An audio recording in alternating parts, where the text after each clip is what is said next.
Today we're going to talk about a really new exciting segment on photogrammetry. What is photogrammetry? Glad you asked.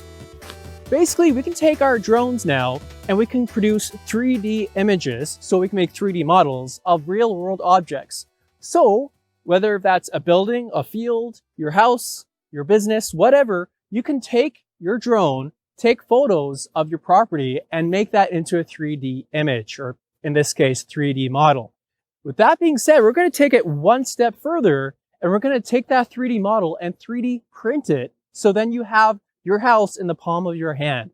What use is this? I'm glad you asked. An example of what this can be used for is if you're a real estate agent and you're trying to sell a house, but somebody has a hard time seeing, they could be blind, etc.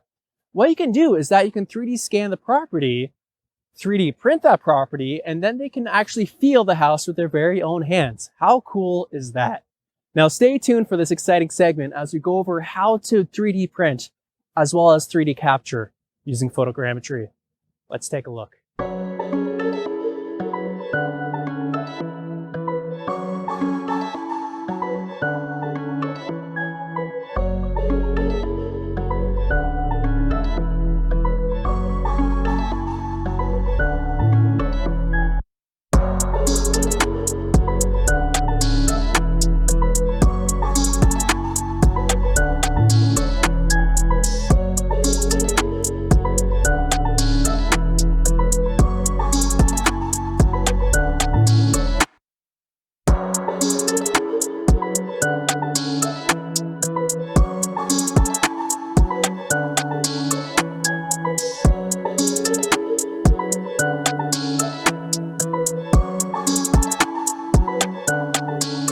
So now that our drone's safely back on the ground, what we can do is head back to the studio, upload these images to the cloud, to the software that will then stitch it all together into our 3D model. So that's pretty cool. Let's go take a look at that. Let's go. All right, now we're back in the studio here. I know this is a different building than we used before, but this one's a really nice example. So we're going to use this provided example here. So let's pretend we've finished flying. We did our little grid pattern or whatever we flew. Now we upload our photos to your provider. In this case, it's Drone Deploy, but it could be Pix4D or DJI. And then after it processes, you get something cool looking like this. So again, we have our ortho mosaic. So it's like a giant 2D map. So kind of imagine this as a more high definition Google Maps or a satellite image, right? So this image here that you can see on this overlaid map, this is made of hundreds of images stitched together to make it look like it's a satellite image, which is really, really cool. It's a really cool program.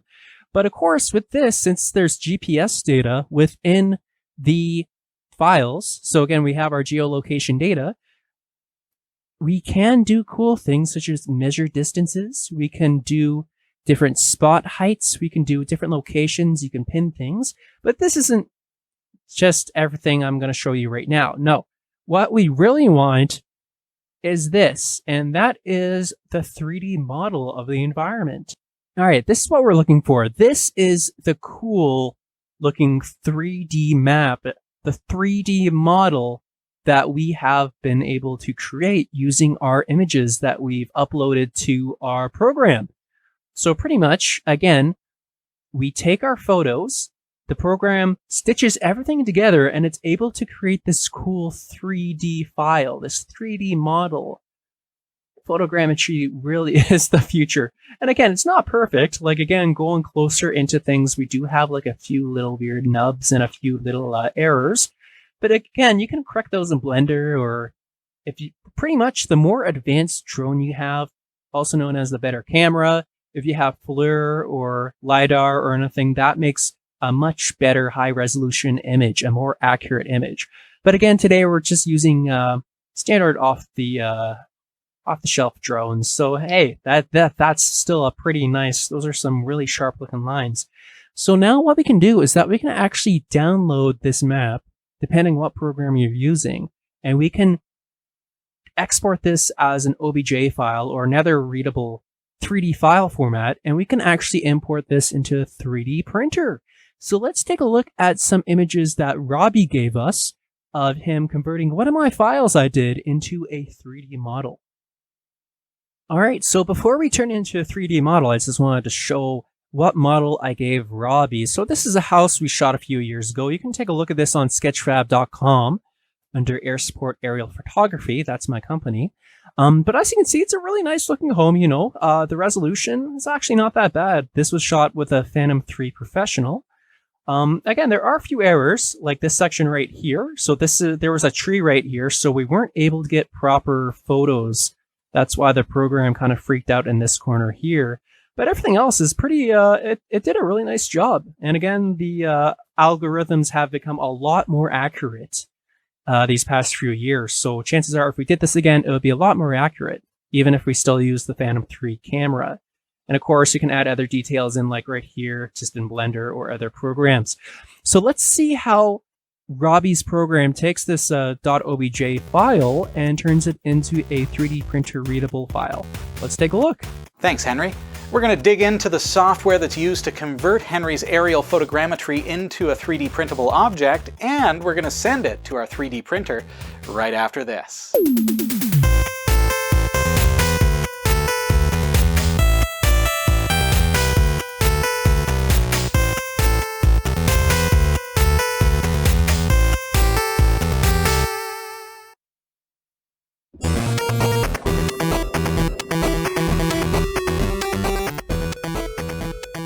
The software that Henry is referring to is called Ultimaker Cura. It's a free program. It's available for Windows, Mac, and Linux. And you can follow the links at cat5.tv/3D printing in order to grab that. What I'm going to do is I'm going to open the file that Henry was showing us there. Now, keep in mind, Henry was looking at a textured file. So it had like the brick overlay and everything, all the coloring and all that stuff. What we're about to see is just the OBJ. So the object, just the actual 3D printing file.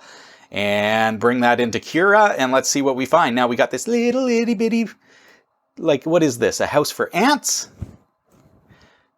All right, so it's put it up on its end. You can see how that is. So what I want to do is I want to rotate that. So I'm just going to click on it, click on the rotate tool, and bring it down 90 degrees. There we are. That's going to put it flat on the surface, but it's still this itty bitty house for ants. So let's increase the size of that as well. And boop. There we are. So that's awfully big, like 200 millimeters. Let's bring it down just a little bit. Okay, so the first thing that I notice here is that we've got a lot of ground. See the earth around the building? We got some boulders here, some shrubs, and this guy here looks kind of messy. What I'm going to do is I'm just going to lower the position of the house a little bit so that we can push that ground into the build plate on my printer. I don't want to go too far because we don't want to like submerge the house. We just want to pull back some of that landscaping there so that we're not actually 3D printing the dirt. And there's that area where I think that's where the tree, where Henry was showing us the tree is. And it looks like a cave. So that's going to be rather interesting. A couple of quick mentions is, you know, typically when you're 3D printing, you're going to need supports if anything overhangs, because otherwise it's just going to droop and you're going to get this stringing coming down. So I'm looking for anything here that's going to overhang, and I don't really see much. There is this overhang here, and Kira is showing me some red to tell me that this might be a problem, but I think because it's such a small overhang, I think we're probably going to be okay to do it without supports. We don't need supports. You might think, well, we need to support the roof because, you know, the roof is like this, and if it's a hollow thing, then it's going to, you know, completely cave in. But the way Kira looks at this when it's slicing it is it treats this as a solid object. So rather than supports for the interior of the object, that's actually called infill. So there's a couple of things that we're going to set here. So if we did need supports, we're going to click on Generate Supports. I don't think we're going to. If I preview that, yeah, see the whole outside has now been basically covered in supports. So that would be a lot of stuff to trim away. And I think that's because of the fact that being that it's a 3D scan using just a standard camera, the edges are not quite perfect as you've seen there. So that's something that Henry might want to clean up before trying to 3D print. Let's turn off the supports, and I've got an infill density of 20%, and we were looking at about 14 hours to print with supports. My fear is just that that's a lot of supports to remove. It might be very difficult. Now it's not, but it might be worth it. It's a hard thing to call. This is what it looks like without supports, but what I'm looking for is the infill density to make sure that the roof is going to be supported. So I'm going to pull down my preview here so that I can see inside what's being printed. So you can see that with a 20% infill density, that is placing these their supports to hold up that roof as it prints, but without using 100% infill and wasting a whole lot of filament. That's going to take about 10 hours and 67 grams of filament. So if you're wondering, oh, well, how much is that going to cost to print at that scale? Just go into your calculator.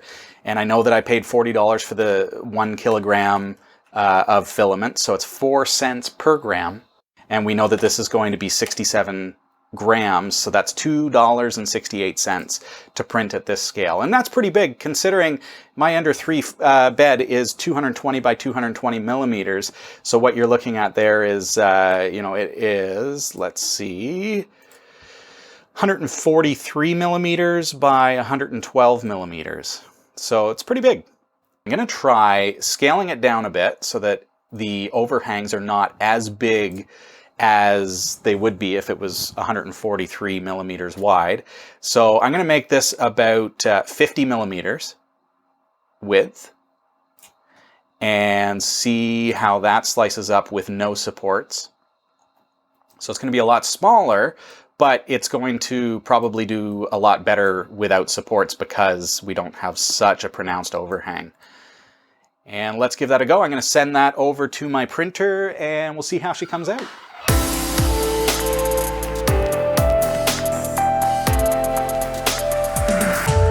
There it is. This is my tiny house. Aw, it's so cute. I have always wanted to live in a tiny house. Everyone who knows me knows I'm a tiny house kind of guy, and this just proves it right here. I mean, in all seriousness, though, Henry, the reason that I printed it so small, as I mentioned, was I wanted to see if it would print without supports, and it did, and it printed quite nicely, and it looks pretty good, but it's very, very tiny. It is. So I did decide to take it to the next level for you and throw something on the printer, and I sent another file, and here you go. What?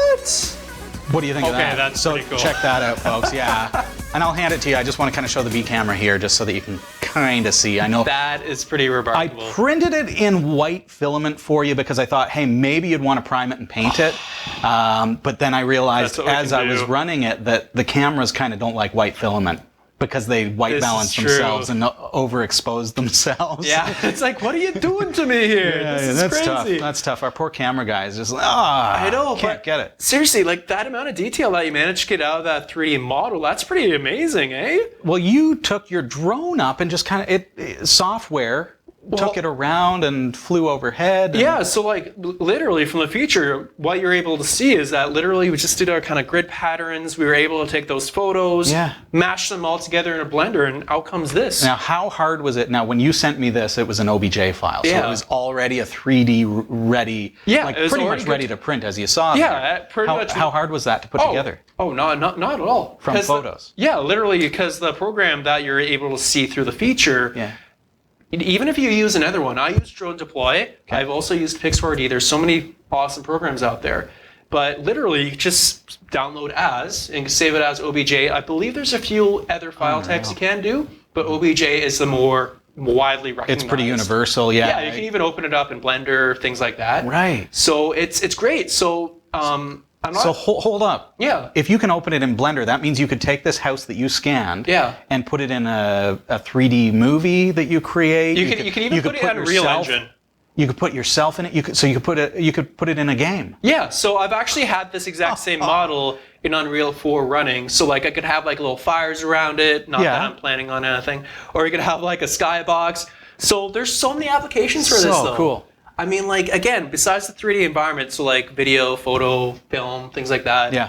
I think I mentioned this before to you that if I'm a real estate agent and I'm trying to sell a house to someone, right? And maybe they're blind. How do you sell a house to someone blind and describe the exterior? Yeah, you mentioned that it's like, okay, well, you can actually feel exactly. Feel the house. Now you can literally 3D print your house or that house or whatever, and you can feel what it looks like. And is that property. legit? Like, do people, like, maybe if some of our folks that have vision problems, would that be of benefit to you? Would that be a selling feature for even just education, things like that, right? Like being able to do like historic monuments or things like that? I think, see, from my perspective, Henry, Yeah. this does a couple of things in that it captures buildings or whatever it might be, maybe landscapes or whatever, in such a way that it will last forever. As you say, you can throw it in Unreal Engine with the textures. And exactly. now it will, even if the building disintegrates, it's forever captured. Well, that's the thing, is that there's a lot of famous stories about people going in the Middle East, and as you know, there's a lot of conflicts over there.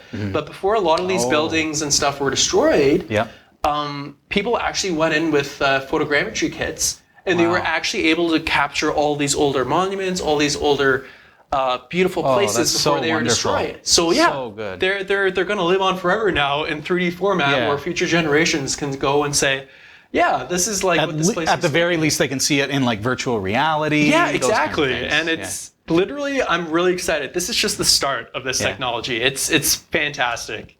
Wonderful. Well, thank you so much for sharing that with us, Henry. That's really, really cool stuff. Thank you for printing it. It looks a lot more realistic in real life than it does on a computer. And when you brought it up with with the textures and everything, it was very, very real looking. That was really fun, and that was with an older version of that program. That the model that we used for this was around 3 or 4 years old. Okay. So the methods that the programs use now, their algorithms, are actually so much more accurate. And I'm using an older drone, right? So Phantom 3 Pro. My friend uses a Maverick. They have a Matrice as well, so like a $10,000 drone. Wow. Imagine how that looks, having like a full DSLR camera. Unreal.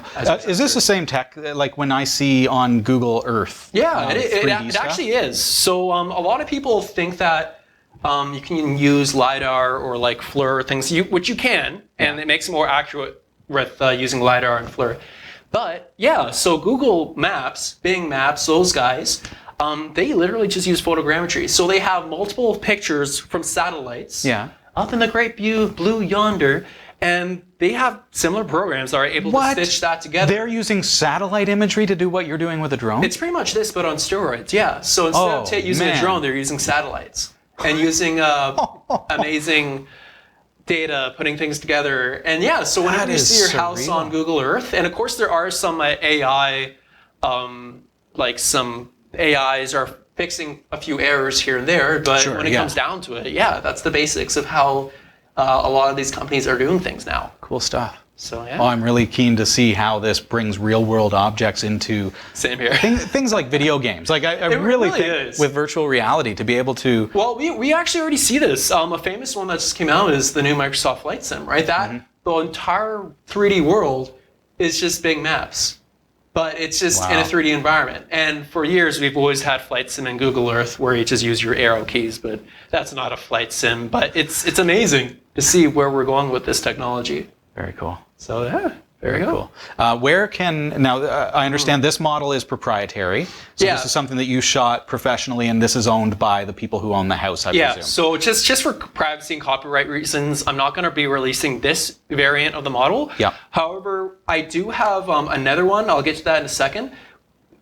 You can look on free websites. One of them that I'm featuring personally is sketchfab.com. All right. It's a 3D file sharing site. You can get free files. You can buy files on there. You can do a lot of different licensing opportunities as well.